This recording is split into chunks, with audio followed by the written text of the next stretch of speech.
धतूरे का बहुत अच्छा क्रम है महाराज। वो केवल शिवरात्रि के दिन करने का होता है।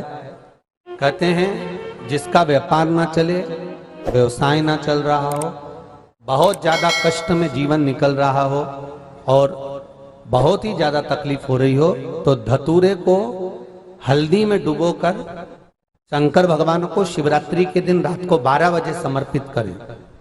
उस धतूरे को वापस उठा लाएं 5-10 मिनट के बाद, श्री शिवाय नमस्तुभ्यम बोलकर लाल कपड़े में उसको बांधकर व्यापार वाली जगह में कहीं पर भी उसको बांध दिया जाए। व्यापार पीछे नहीं हटता, व्यापार अग्रण्य भाव में बढ़ता चले जाता है। महाराज उस धतूरे को केवल परंतु शिवरात्रि के दिन रात को 12 बजे ही किया जाए। हल्दी में डुबोना पड़ता है।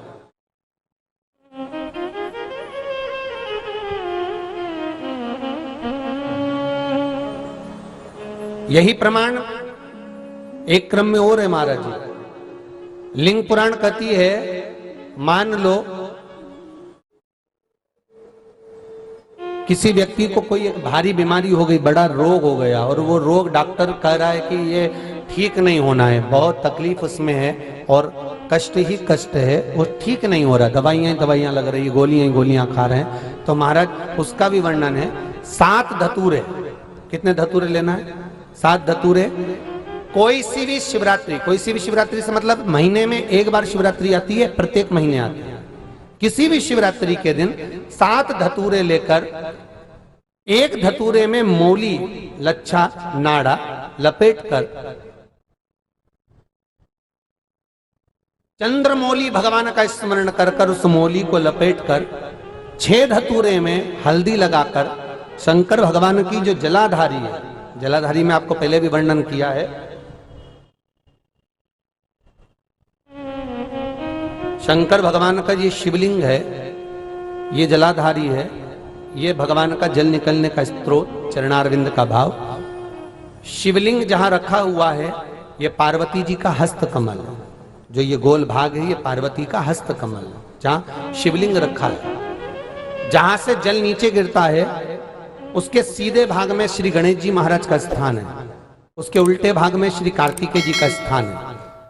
जलाधारी के सामने एक मोटी सी लाइन होती है, कहीं सांप बना होता है, कहीं स्थान बना होता है। जो मोटी सी लाइन है ये शंकर भगवान की सबसे छोटी लड़की अशोक सुंदरी का स्थान है। जलाधारी के ऊपर जो 3 टेकी लगी है ये भृगु ऋषि का, भृंगी गण का स्थान है।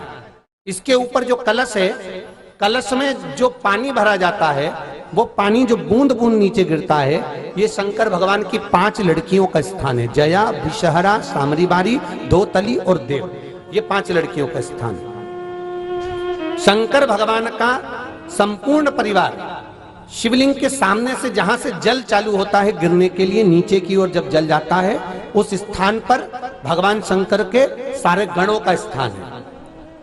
फिर जब जल बहकर सामने की ओर जाता है, जितनी दूर तक जल जाता है उतनी दूर तक भगवान शंकर के उस जल भाग को ग्रहण करने के लिए 33 कोटि देवताओं का स्थान है। इसलिए उस जल को हम लांघते नहीं है, क्योंकि वहां 33 कोटि देवता विराजमान रहते हैं महाराज। तो जो बीमारी डॉक्टर ने बता दी और बहुत बड़ा रोग हो गया और शरीर में कष्ट है, ठीक नहीं हो रहा, चाहे लीवर से जुड़ा हो, चाहे किडनी से जुड़ा हो, चाहे कैंसर से जुड़ा हो, और मान लो शरीर में कहीं गांठ भी हो गई है और वो मिटी नहीं रही हो, तो महाराज निवेदन है 7 धतूरे, एक धतूरे पर मौली लपेटकर वो शंकर जी के शिवलिंग के ऊपर चढ़ाना। 6 धतूरे, उसमें से एक धतूरा भगवान श्री गणेश जी का स्थान, दूसरा धतूरा श्री कार्तिकेय जी का स्थान, तीसरा धतूरा अशोक सुंदरी का स्थान। महाराज शंकर भगवान की जगदम्बा जी के हस्त कमल के ऊपर एक धतूरा, 5, एक धतूरा जहां से जल नीचे की ओर बहकर जा रहा हो, पानी जिस जगह से नीचे गिर रहा हो बिल्कुल वहीं पर एक धतूरा चढ़ा देना है। उस धतूरे को चढ़ाने के बाद वो धतूरा वापस लेकर आना है। अवधूतेश्वर महादेव का नाम लेकर या चंपेश्वर महादेव का नाम लेकर उस धतूरे को, जो बीमार व्यक्ति है उसका स्पर्श कराकर बेलपत्री के पेड़ के नीचे पटकवा देना है महाराज। धीरे धीरे रोग में आराम मिलना प्रारंभ हो जाता है, औषधियां धीरे धीरे समाप्त हो जाती हैं और व्यक्ति स्वस्थ हो जाता है। ये केवल शिवरात्रि के दिन ही होता। 12 महीने शिवरात्रि आती है, आप किसी भी शिवरात्रि को कर सकते हो, किसी भी शिवरात्रि।